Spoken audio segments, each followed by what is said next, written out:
दोस्तों, कोई भी व्यक्ति बिना तलाक दिए अगर दूसरी शादी कर लेता है तो आईपीसी की धारा 494 में ये बाइगेमी का अपराध माना जाता है।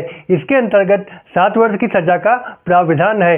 नमस्कार दोस्तों, मैं हूं एडवोकेट विवेक पांडे और आप देख रहे हैं आपका अपना चैनल लीगल पोजर। दोस्तों, अगर अभी तक आपने हमारा चैनल सब्सक्राइब नहीं किया है तो सब्सक्राइब अवश्य कर लें, क्योंकि लॉ से रिलेटेड ऐसे ही वीडियोस हम आपके लिए आगे भी लाते रहेंगे। दोस्तों, अगर पत्नी या पति कोर्ट में तलाक की अर्जी लगाते हैं तो तलाक होने तक कोर्ट कचहरी के चक्कर लगाने में 5-6 साल आराम से बर्बाद हो जाते हैं। तो ऐसी कंडीशन में पति या पत्नी दूसरी शादी करना चाहते हैं।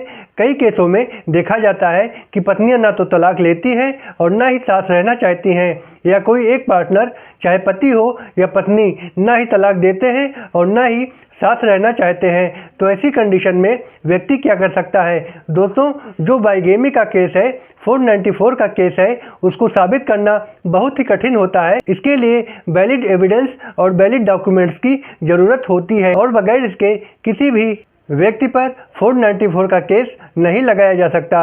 और कोई भी पत्नी अपने पति या पति अपने पत्नी पर अगर पुलिस थाने में बाइगेमी का केस दर्ज करवाते हैं तो पुलिस वालों द्वारा केस की इन्वेस्टिगेशन की जाती है और कोई ठोस एविडेंस, कोई ठोस सबूत न मिलने की दशा में वो केस को समाप्त कर सकते हैं। और अगर कोर्ट के माध्यम से ऐसा केस दर्ज करवाया जाता है तो कोर्ट भी प्रॉपर डॉक्यूमेंट और एविडेंस होने की दशा में केस दर्ज करती है। और ऐसे कई सारे केसेस देखे गए हैं जहां पर व्यक्ति केस तो दर्ज करवा देता है पर वो प्रूव नहीं कर पाता है और केस हार जाता है, क्योंकि इसे प्रूव करना बहुत ही कठिन काम है।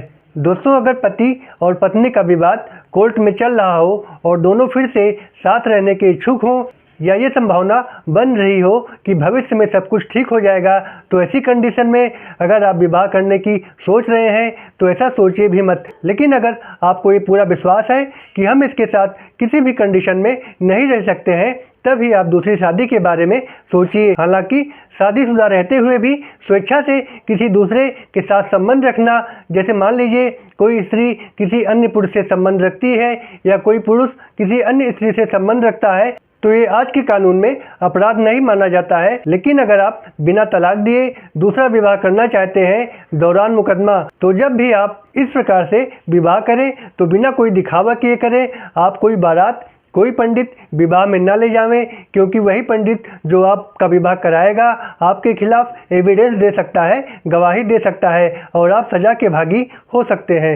दोस्तों, अक्सर देखा जाता है कि विवाह के बाद पत्नियां अपने पति के आधार कार्ड में अपना नाम एंट्री कराना चाहती हैं और करवाती भी हैं। तो दोस्तों, अगर आप इस प्रकार का विवाह कर रहे हैं तो भूल के भी आधार कार्ड में या कहीं भी अपनी पत्नी का नाम एंट्री ना करवाएं, क्योंकि यही आपके खिलाफ सबूत, एविडेंस बन सकता है। तो दोस्तों, ये था हमारी आज की वीडियो का विषय। पसंद आया हो तो एक लाइक करके चैनल को सब्सक्राइब कर लें, ताकि ऐसी ही जानकारियां हम आप तक आगे भी ला सकें। तब तक के लिए goodbye and thanks for watching.